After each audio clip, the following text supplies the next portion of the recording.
Bismillahirrahmanirrahim. I welcome you all to this book launch event. It marks a very special occasion. There are two passions in Pakistan, and Pakistan's body politic. One is obviously, the politics that is so all-embracing, so all-pervasive all around us, and the other is the sport of cricket. And there is a growing corpus of literature that has been generated of late on Pakistan that basically has encapsulated areas as diverse as its political economy, its fault lines, its contradictions, its aberrations. So obviously, there is a great deal of negativity, for want of a better word, that one gets to digest about Pakistan. There's very little good news coming in. This is a unique effort. This is an effort which juxtaposes two passions of Pakistan, one obviously politics and another the sport of cricket, and for very valid reasons. Let me say at the outset that cricket is a passion in Pakistan. It has something in which Pakistan has won laurels, has gone on winning laurels over time, and whenever there is a setback in cricket, it is taken very seriously and to the heart.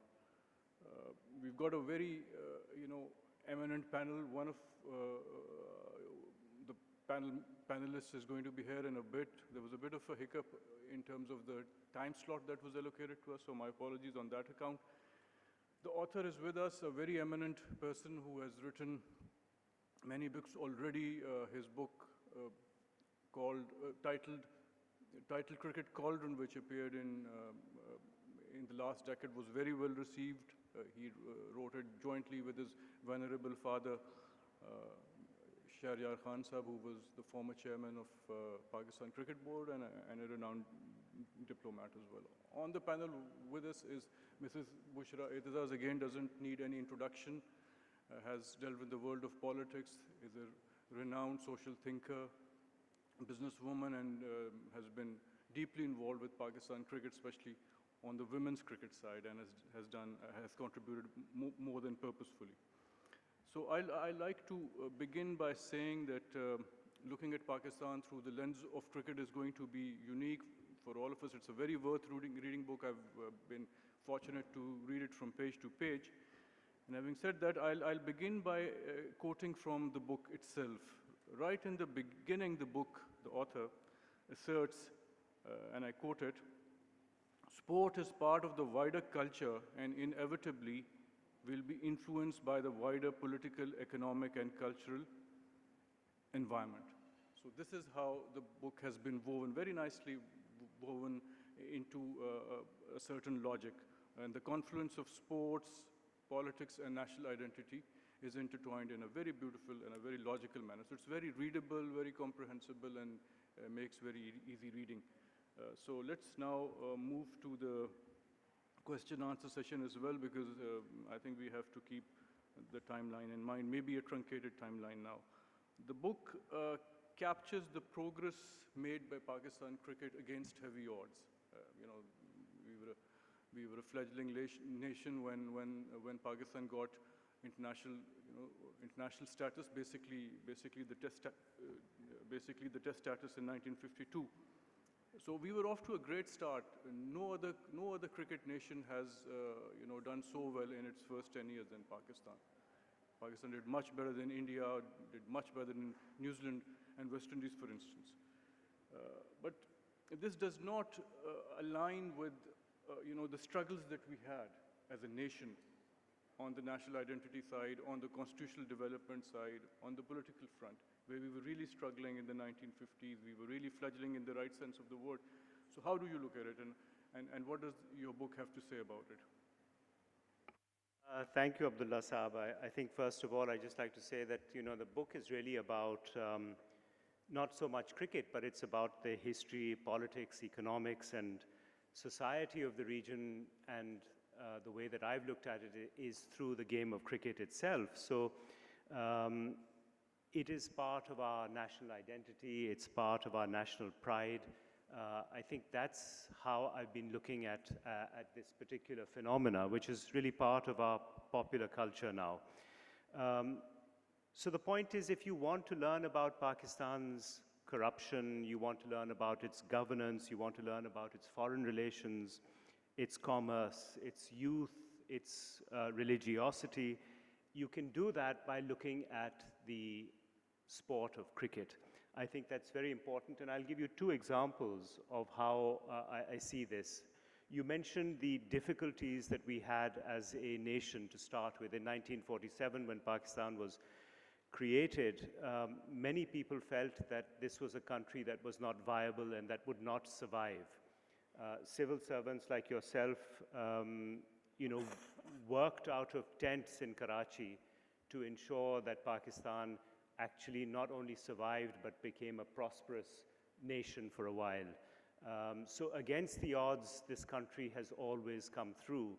And if I mirror that with what happened in Pakistani cricket, as Abdullah Sahab mentioned, in its very first tour to India, the first time we played test cricket, we won a test match in the second test that we ever played.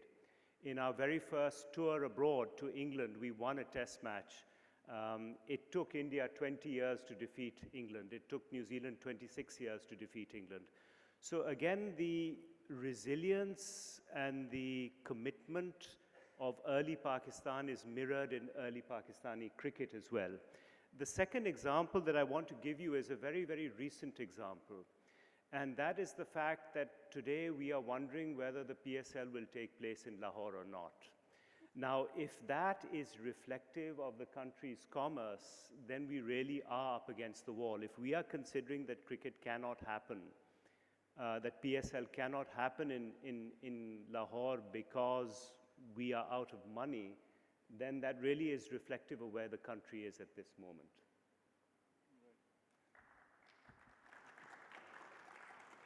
I think this quite competently answers what I had in mind as a question.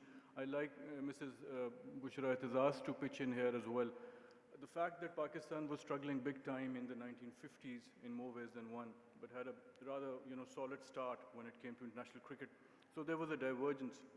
And then we had a very dry 1960s in terms of international cricket, where Pakistan really did not win anything significant. But we settled down as a nation and did much better in the 1960s. How would you look at that particular period? Was it just an aberration, just a deviation from trend, or was it more than that? As Dr. Ali has written this book, which mirrors Pakistani society, Pakistani people in the political, social, economic context, we see that cricket is doing the same. If there is political governments which are good for the people, then cricket is good. If there are dictatorships, and you explain that so very ably by saying that the dictators have always looked at cricket as a tool, and political governments have looked at it differently because they looked at it from a foreign relations perspective. So all these intervening years where politics was up and down and people were lost, cricket was also lost. We got really, I think, 60s was a good time, but 70s also was not bad. Although we'd lost East Pakistan, and we continued to play cricket, and society, it was remarkable for me to look at this book, because initially I really thought it's going to be more of statistics, more of cricket, because the game of cricket is all about statistics. But here, this book brought before you something so different that it really encapsulated all the events that have led us as a nation to where we are today. And when you say PSL can't be held because there's no money, it's not money. It's all about putting first what is to be put first, whether it is the people of Pakistan or the politics of Pakistan, which sort of is really moving around certain parties whose agendas are different from the agenda of the nation. So the building of the nation is also very haphazard, and similarly, cricket also faces that. Especially, you see all these Political appointments that are made, they are also made in cricket. Initially, they were not made, but now, you can have a ex-chief justice heading cricket board or a political nominee. So all these things matter so much that we lose out on cricket as we lose out on our country's economy, politics, and societal values. Right. The book talks a lot about the national embrace of cricket, its all-pervasive presence all over Pakistan, and now KP has become a phenomenon in its own way, in its own right. Lots of, players emerging from it. More than half of Pakistan's side now comes from the province of Khyber Pakhtunkhwa. It used to be all about Karachi and Lahore, and this is what the book very clearly captures, that in the 1950s and right down to the 1960s, maybe for very initial part of 1970s as well, it was all about Karachi and Lahore being the nurseries of cricket. And 70 to 80% players would come from these two cities alone. And this is what the book documents. Now this Karachi-Lahore divide stands obliterated just because the mere fact that the dynamics have changed so remarkably. So let me ask you a question that the much maligned or debated Karachi-Lahore divide does stand obliterated. What do you make of it? This phenomenon of cricketers coming from up north and in such big numbers, and many of them are fast bowlers. We have a tradition of fast bowling which is rooted in our history. Very eminent role models we have had. So how do you look at it, and how would you connect it with our national identity, which is foremost in your book? Thank you again. That's a wonderful question. One of the most exciting things I think that we've seen in the last 20, 30 years is the democratization of cricket. I think in academia we call vernacularization of cricket. You're quite right, and the statistics here are quite stark. Until the late 1970s, if you looked at all cricketers that represented Pakistan, 80% came either from Lahore or from Karachi. So it was a very narrow and fairly elite sport. If you look at England, it remains an elite sport. It is not played by the working classes. It still is not played by the working classes. But for a variety of reasons, and I'll just mention them quickly. One, the success of the 1970s team, which had superstars like Imran and Majid Khan, Zahir Abbas, Javed Miandad, and others, really caught the imagination of the people. They were also, I think, their stardom was increased or enhanced because they played in World Series cricket in Australia, which was very, very significant. They were much, much more significant than their Indian counterparts, which is difficult to understand for people today. But in the 70s, these superstars were really driving cricket to different parts of Pakistan. How did they drive cricket? One, their success. Secondly, PTV began to show live telecasts. And that had an enormous impact because all of a sudden you had one TV set in a marketplace and lots of people around it watching the game. And that allowed the game to become much, much more accessible than it had been in the past. We also had path-breaking victories in the late 1970s when we defeated India, when they came here, and when we defeated Australia, which we are trying to do again for many, many decades but haven't, but we defeated Australia in Sydney, and both of these are live telecast into our bedrooms and drawing rooms and marketplaces. So that had an enormous impact on the spread of cricket. I do have to also give credit to the Pakistan Cricket Board, which was then the BCCCP, which developed grounds in different parts of Pakistan. So suddenly you had grounds in Peshawar, in Gujranwala, you had a ground in Sahiwal.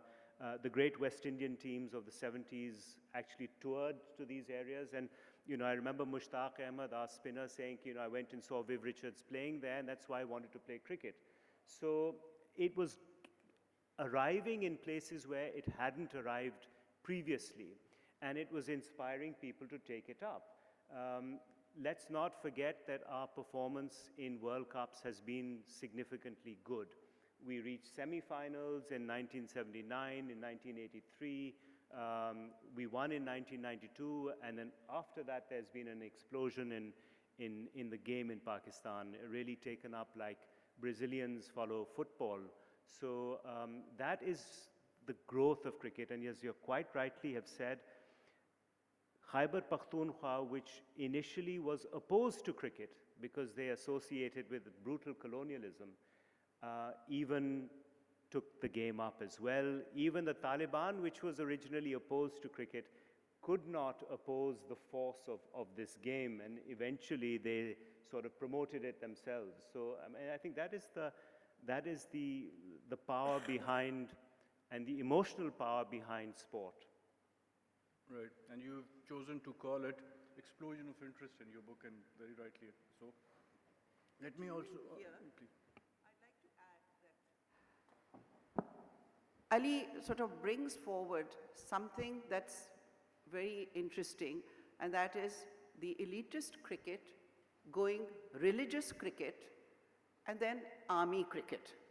You know, when you talk of Inzamam ul-Haq during the days when he became the leader of the Tablighi Jamaat, and then, you know, sort of leading the Pakistani cricketers into Allahu Akbar. And then we find that, you know, they got trained by the army, and now they went and they said, we have to salute the Pakistani army because we have trained with them. So starting from the very elitist, a very sort of non-conformist sort of people, to religion, to now. So that also reflects the transition of our society from one mode to the other and to the other again. And it just occurred to me that, you know, when we were talking about the fact that it has ceased to be an elitist sport in that sense of the term, there's another book that could be suggested to those who follow cricket. It's titled Crickonomics, and it's written by Zemansky and Wigmore. And they have done a very good analysis of English school cricket, whereby they have you know, established the point that those who get inducted into first-class cricket from schools, colleges, and universities, because they've got a very, you know, layered, multi-layered, and a very well-devised, you know, infrastructure. And they have established this point that most of the batsmen belong to elitist schools, and most of the bowlers do not come from elitist schools in English cricket. So that's a very interesting, you know, aspect to be kept in mind. I'll just move forward quickly and then go to really, you know, the core of the book, which delves deep into the issues besetting cricket's body politic in the sense of management, you know, poor governance, lack of continuity is very well, you know, documented in the book. And right from the heydays of Pakistan, you know, cricket, days of Justice Cornelius and Noor Khan, who did wonders, you know, exceptions to the rule, so as to say. This, you know, macrocosm of national identity, you know, as against juxtaposed with the microcosm of cricket, is also very clearly reflective of the fact that mismanagement has been our bane. A lack of continuity, administrative and political, hasn't augured well for the country, for the nation, and for the sport also. The book is very lucid when it comes to that, but I'd like to hear from you, and I'm sure the audience too. Well, I mean, a couple of the things that I think do stand out is instability, the inability to see through a process, and wherever that happens, wherever you have chop and change taking place, it really doesn't provide the environment for a measured growth, which is what you want to see in cricket. So I think that is one of the things that does come out. There's also a lack of accountability. I mean, I think there have been many reports that have been made on Pakistani cricket, and then you know, I don't think they've been seen through. And I think that's very reflective of the fact that even in our democratic processes, we don't actually ever give a chance for you know, governments to see through their terms, and you know, accountability seems to be something that we we struggle with, and I think Waseem Saab would be better placed to talk about that. We are very fortunate to have Dr. Waseem with us now, and a very renowned academic, has held the Oxford Chair from Pakistan as well, has also written some seminal books. Let me read out an excerpt of the book to him first and then elicit his response. On page 24, the author says, and I quote, "The failure of cricket administration is most obvious in the manner in which domestic game has regressed." And I think there cannot be any two opinions on this score. So this lack of continuity and this yearning for centralization hasn't really helped Pakistan at the national level, at the political level, and you being such an eminent political scientist, how would you explain the implications of an over-centralized state and the lack of continuity, the lack of political stability? Well, ladies and gentlemen, this has been one of the greatest losses that the author describes.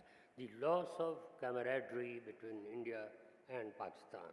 A lot has happened actually in connection with that. For example, the real human beings from across the border have stopped seeing each other. They are now hate robots from the two sides, and there is a kind of matchmaking without a real match on the ground. So if I was reading him correctly, let's say, I must say that that was the end product of 2 or 3 or 4 decades of the rivalry which was expanding, particularly, for example, in the phase of that Islamization on the one hand, and because of that, later on, the redemption through religion in the Pakistani team, the assumption of new ways which were not the international ways.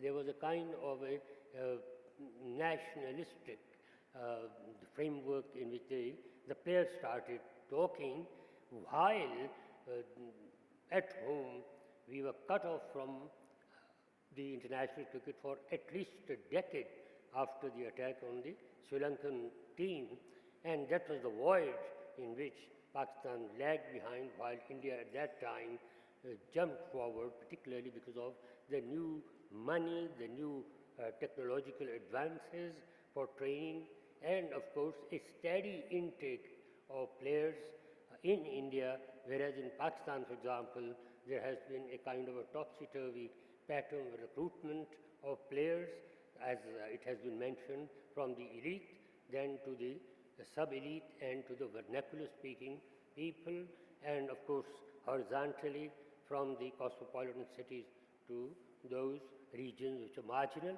All this affected religion in a strange way, the cricket, which is that it made cricket in Pakistan in a way erratic, and what he says intuitive, as if it was a lack of discipline, a lack of control over one's professional measures that one has to take. So we win and lose. Of course, we have been winning, but by strike, by fate.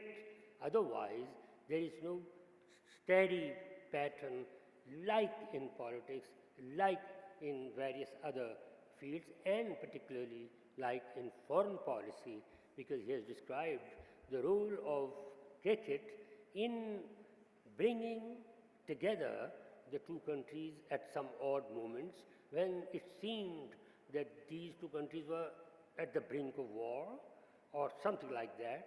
So President Zia suddenly tried to cross the line and go to India and dampened that war instinct which was very much active at that time. And of course, later again the military president did the same, meaning thereby here was and is a great opportunity. One sport which is loved on both sides of the border, and we have wasted that particular opportunity to create goodwill for each other. And looks small, what is cricket? But it can play this role this is what I learned from this book, that yes, for an instrument of diplomacy, for example, and for uniting the nation across regions and across the various phases and generations, this has been a wonderful game, and I'm particularly indebted to the author in the sense that he has not limited himself to the story of cricket.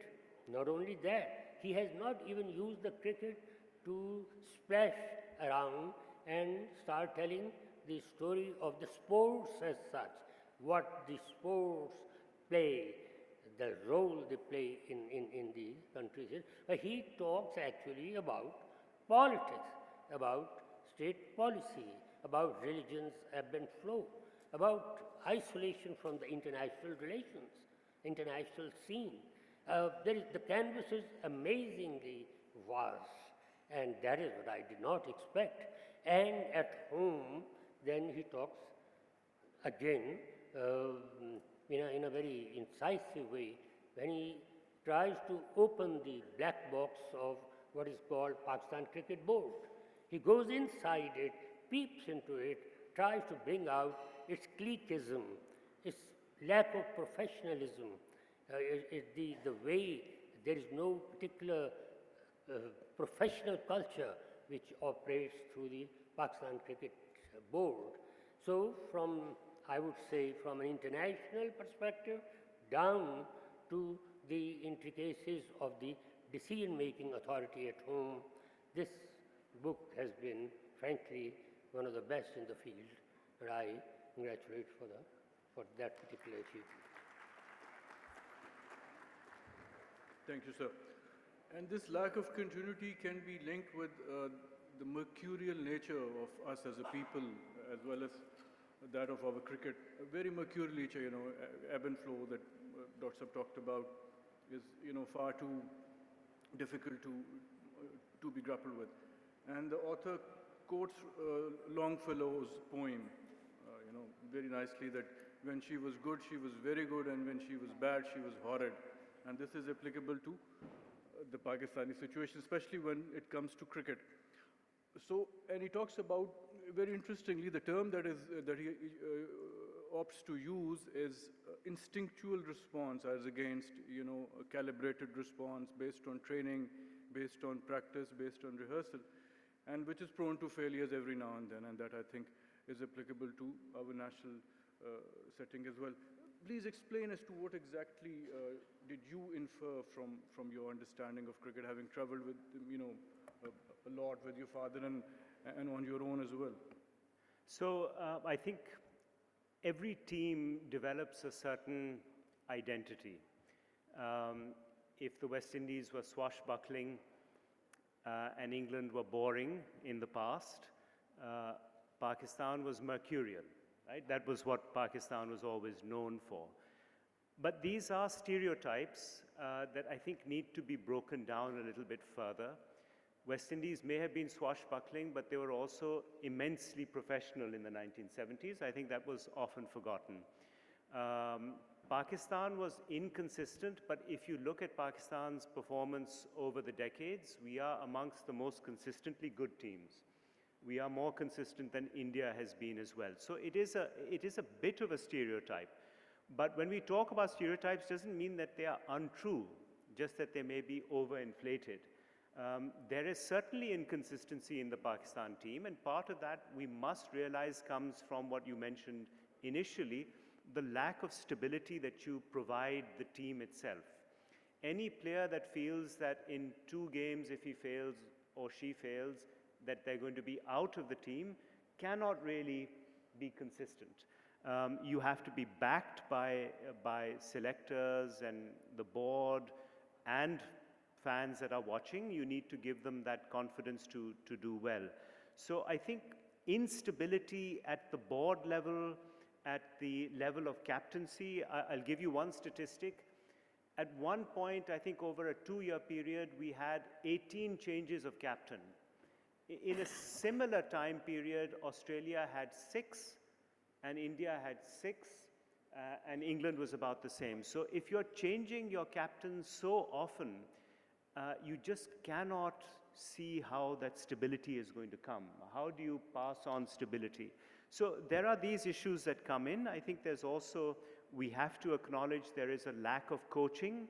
A lot of our players come in through playing on maidans, playing with tape ball, where it really is talent rather than honing your skills that is important initially.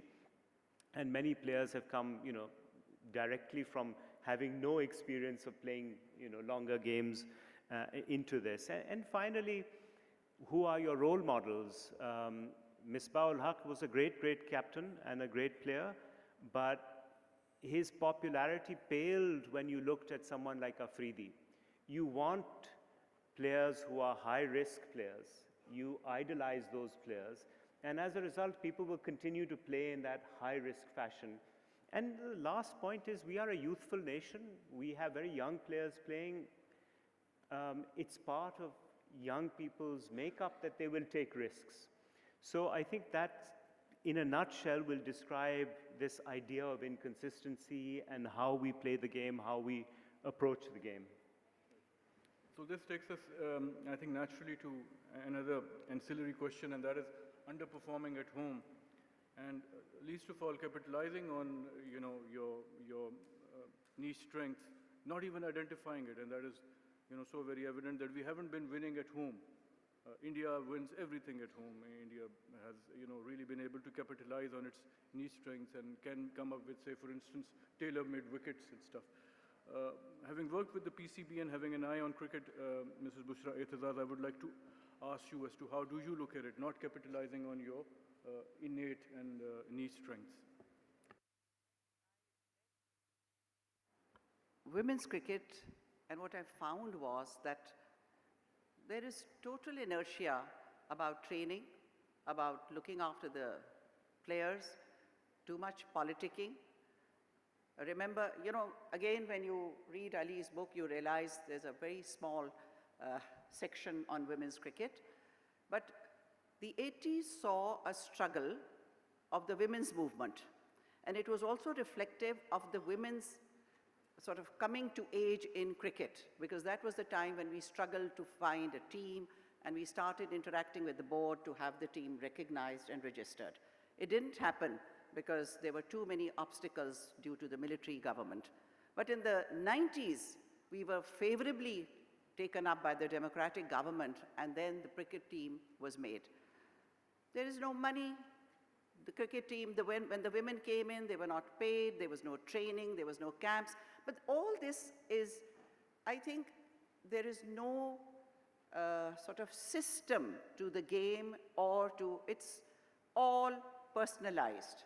You like me, I like you. You stay, you go. And it happens in the teams, it happens in the system, in the administration of cricket, which really should be very professional. And it should not be left to political niceties of how they can favor one or the other by making them cricket chairperson or chairman. So these things have really stopped cricket from getting into the grassroots. I remember we got a cricket field from the chief minister after the women's cricket won Asia Cup. And he said, I said, we don't want money. We want training and we want a place where they can train. He said, oh yes, I'll give you the field. And we got the field. To this day, that particular field, cricket ground in Model Town, is only used for the chief minister, now the prime minister's sort of helicopter landing and going up. So if this is the way cricket is treated, it is the way people are treated. So I really think it was an eye-opener for me to read Ali's book, because it sort of weaves through the two, and we find that whatever or whoever we are is reflective in all our actions, whether in sports field, in politics, in economics. Spend more, and spend where it should not be spent. Do not focus on what is important. Less important things come into it. And it's really interesting. I really think all of you should read this book to get a feel of what's happening to this country. And it's not only in cricket, It's to all of us as citizens of this country. Right. And the section on stereotyping in this book again resonates with what Crickonomics has to say about stereotyping. So there's a chapter on it, and I think you'll find a common thread, a common strand there as well. So we move really to the core of the book, which really looks deep into issues of endemic corruption, what you have chosen to call maladaptive leadership, and corruption with no opprobrium, little or no opprobrium. This is what you've really highlighted, and I, being a civil servant, hate to say that but this is a national hallmark as well. I'd really like Dr. Waseem to comment on the state of corruption in Pakistan. Delink it from cricket, but talk about the impact of corruption, endemic corruption at the national level, to the body politic of Pakistan. Well, a lot has been written, and beyond the institutions, it has become now, unfortunately, not a specific issue which needs a policy, and that policy will then bring down the level of corruption in various institutions.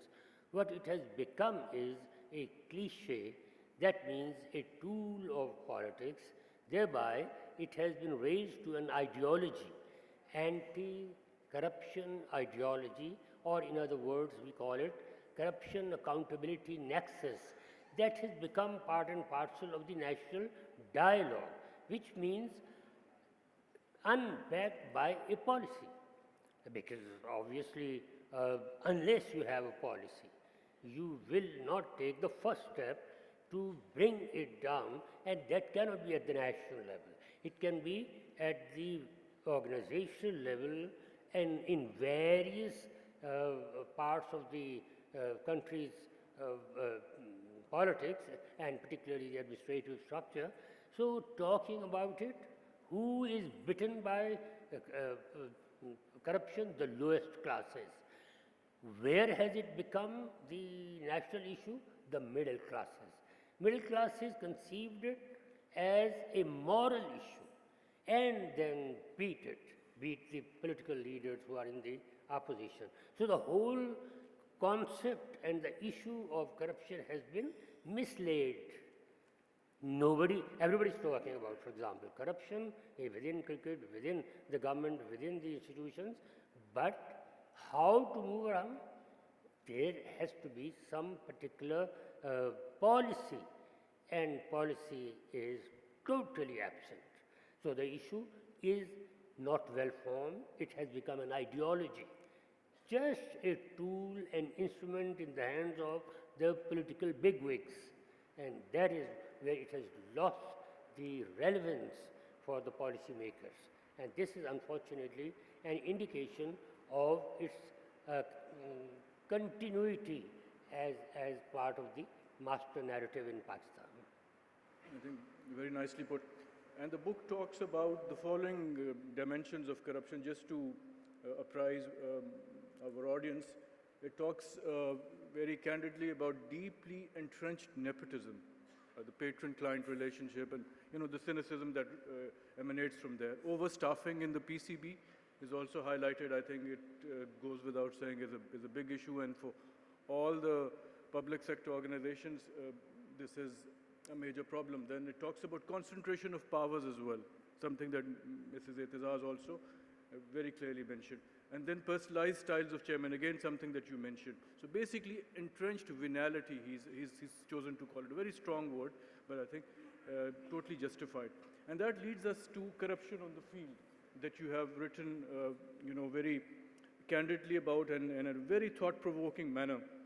And he begins by saying, by introducing that particular chapter, by very telling words, a good choice of words, seduction into corruption is a subtle, ambiguous, and patient process.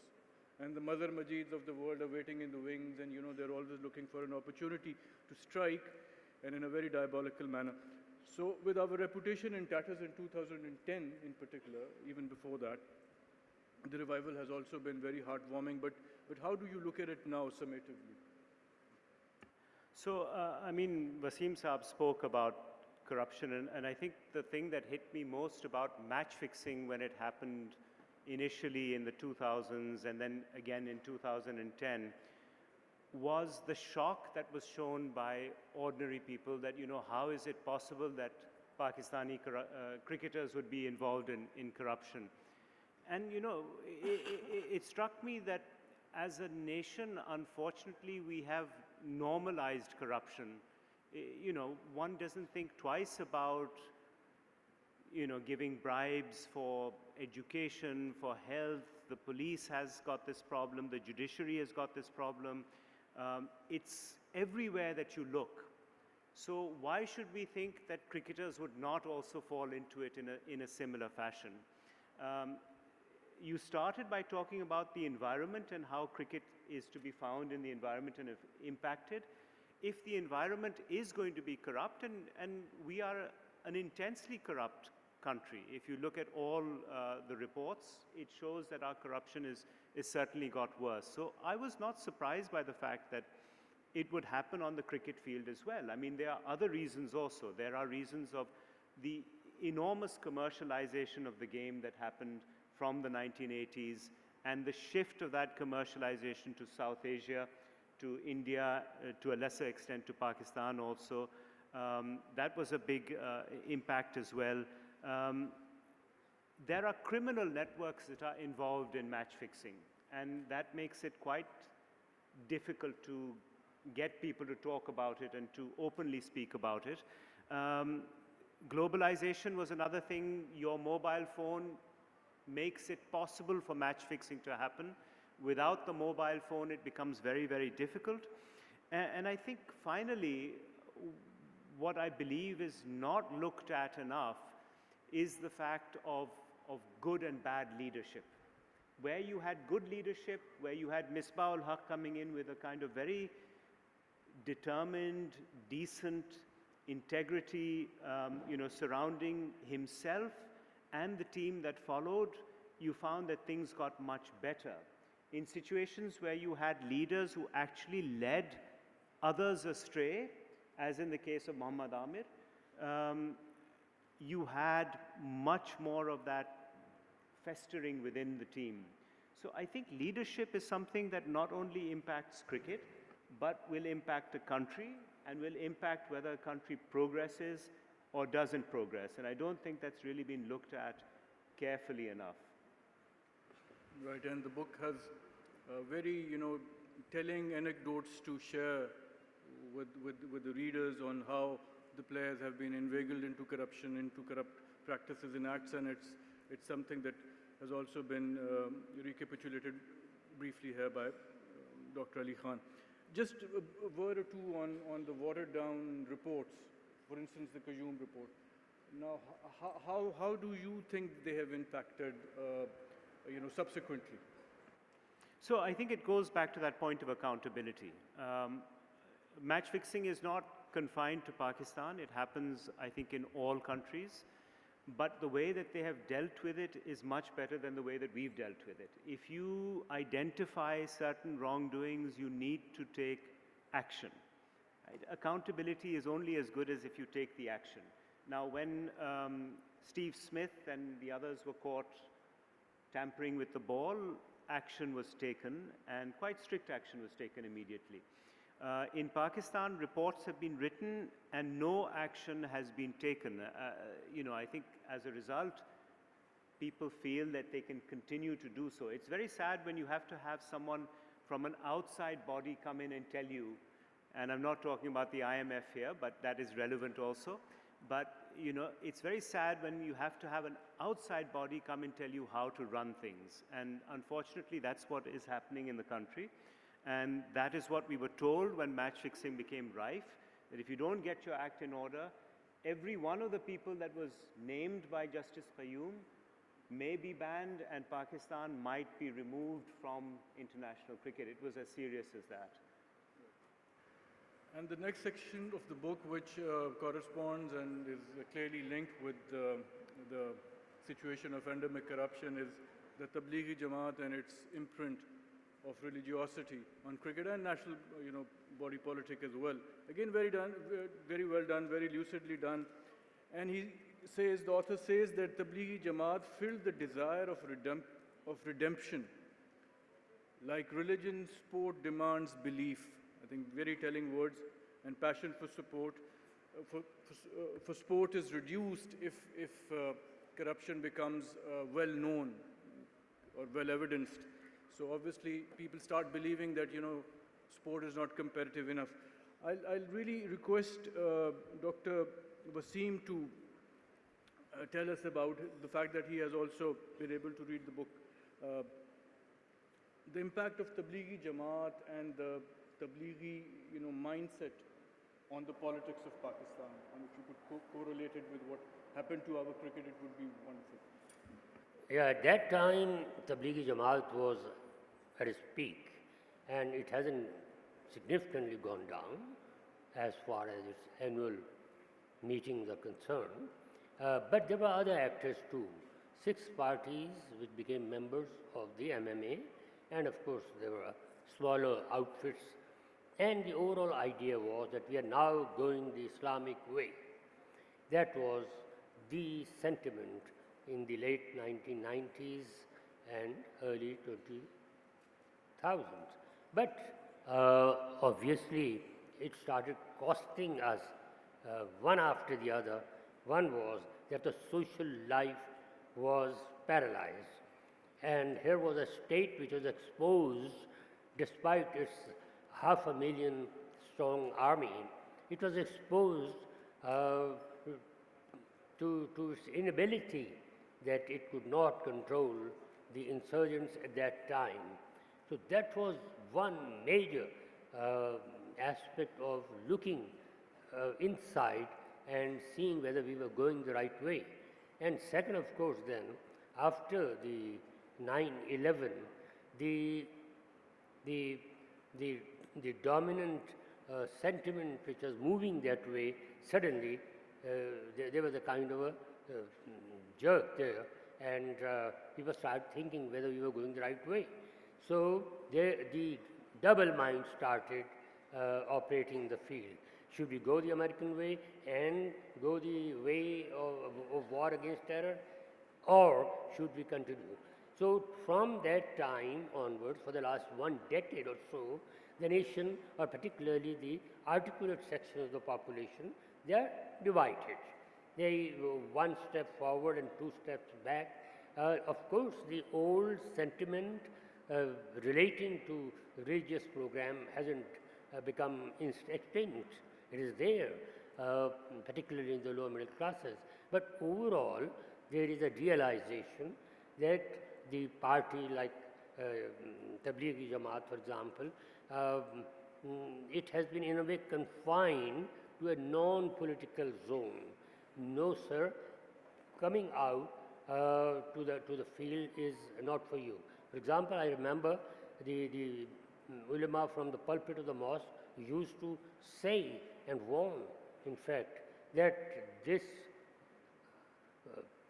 mass of 400,000 people together in the Tablighi Jamaat meeting, if we want, we can take over Lahore, and so on, because after all, it's only a walking into the area which is nearby. And it seems that some quarters somewhere, particularly relating to security, have learned the lesson. And on the other hand, the people, that is the protagonists of the whole movement, they are also contained in a way, because whatever happened to TLP, that shows that the state is very much in control. Only it gives leeway, but then it has the ultimate power. So the book stops short of, analyzing it in the context of the last refuge of the scoundrel kind of thing, right? So you made it a point not to go to that extent, right? So the next issue that the book takes up is Indo-Pakistan rivalry, once called sibling rivalry, and then it became much more acrimonious and bellicose as well, deep-seated resentments therein. and couples it with the rise of Hindutva in India, I think, which again is really big. Sibling rivalry going wrong and becoming very emotive, undertones of resentment therein as well. How do you look at it, madam? I mean, you must have worked with the Indian board as well while you were working for women's cricket on the PCB side. How do you look at it?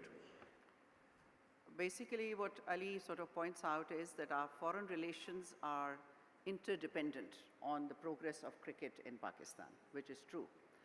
On a people-to-people relationships, I don't think it matters whether Pakistani government is anti-India or Indian government. But having said that, it has permeated with this new government in India, it has permeated right down to the grassroots level. And Pakistani cricket has not been played in India. And I remember we took a Pakistani team to Madras and they refused us. And we had to go to some odd city and we were captured in the stadium, which was newly built. There were no facilities for the cricketers or anybody. There was small bathrooms that had been constructed in one day and but we still did it. Pakistan in the cricket phenomena is ready to go anywhere and to any length to promote cricket between the two countries. But whenever politics comes in, it just stops short. So I think our foreign policy needs to be better organized, or if we can divest cricket from foreign policy, and if it is only sports. But that, Ali's book says, cannot happen because both of them are intertwined. So whenever there's good relations between Pakistan and India, we'll have cricket there and people-to-people relationships. We've seen what fabulous sort of reception of the Indians here and our receptions in India whenever the countries have been at peace and have a friendly relationship. So hopefully we can only look at the future, hoping that governments behave better and governments have a better relationship, which also then comes into cricket and other areas, cultural, that are required. So this leads us to the last segment of our, discourse, that is exclusion and isolation of Pakistan internationally in terms of geopolitics as well as in terms of international cricket. And the reasons are very well known, well documented, and the book has a lot to say about it. So I would like the author to talk about exclusion of Pakistan, as a deliberate effort. The big three having, been pushed back a little, the ideal of big three having been pushed back. And still, that lurking impression that Pakistan is up against it. And the fact that, again, India, when it comes to Asia Cup 2023 being hosted by Pakistan is again showing a lot of, truculence, for want of a better word. And what about ungrateful Afghanistan as well? Something that you have mentioned, but maybe in a very polite manner. And we'd like then Dr. Waseem to come in when it comes to supposedly an ungrateful Afghanistan.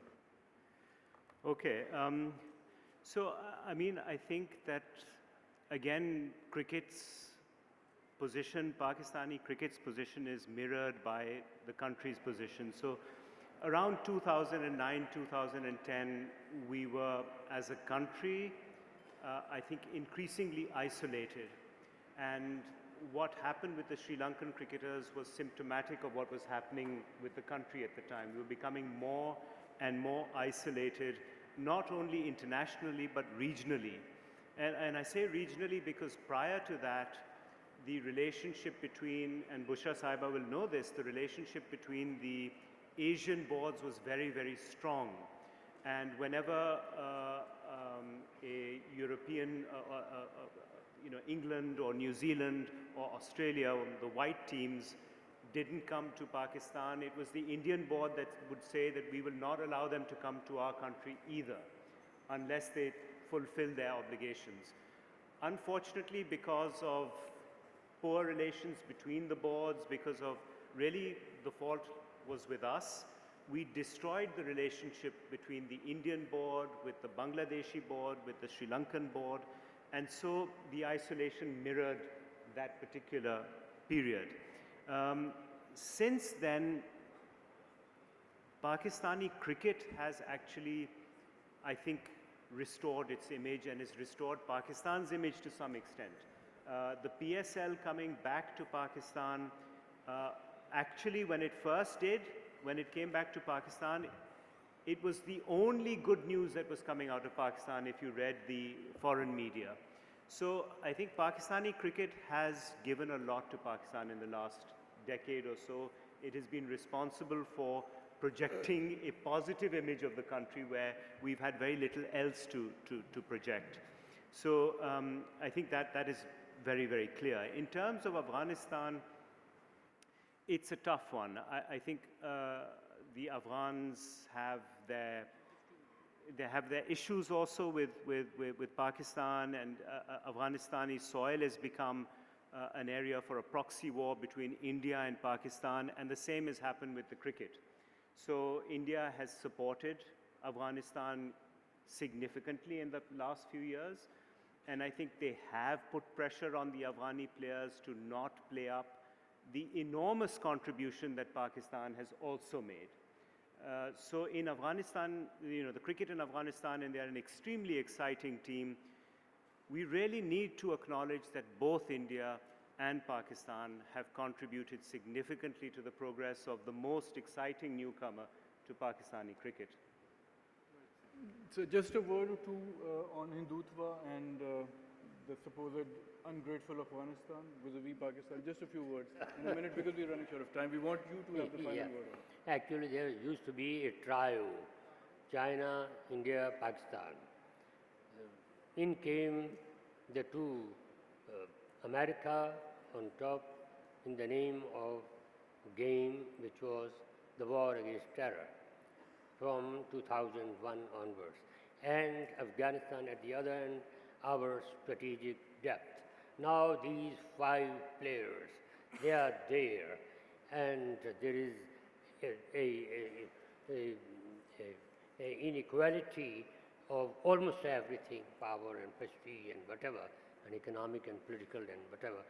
So that means that we haven't sorted it out, particularly with India. What for the coming 500 years are we going to be in an adversarial relations with India? Yes, militarily. Otherwise, Kashmir will be ours, maybe through war, not after 5 wars already done. So, if not, what are the options? People just don't think about other options. Can there be a way out, or we are in a prison of our thoughts? So, how to get out of this prison and make things start working for both the countries, and not only that. So we have a functional approach. Functional, we have a great geostrategic importance. Please look at us, that we can play a role in Afghanistan and role here. And on the other hand, India has a kind of a structural role. It is there as a status quo power, and it deals with the countries of the world due to its own internal strength. We have to move to that particular structural presence, which means the 2 powers, we have to come to some kind of understanding. Thank you. Thank you, sir. I think this has been very useful, and it really brings to closure a very thought-provoking and I hope an interesting discussion. So let me sum up by saying that cricketing success was the first expression of national identity and prestige for Pakistan. It still remains so. And with this, steepling decline in our international ranking when it comes to hockey and cricket, hockey and squash, sorry, cricket is the only saving grace that is left, and we really need to protect it, shield it, and nurture it. The way Punjab government should also do if it really wants PSL to be held in Lahore and Pindi. It should be really our matter of serious priority. Let me put it like this. I'm really grateful to the panelists who have really contributed brilliantly to the discussion. Can't thank you enough. And I'm grateful to the author for coming up with this book, which is very timely and reminds us that cricket is our honor, cricket is our prestige, and we need to take it very seriously. Thank you all. Thank you.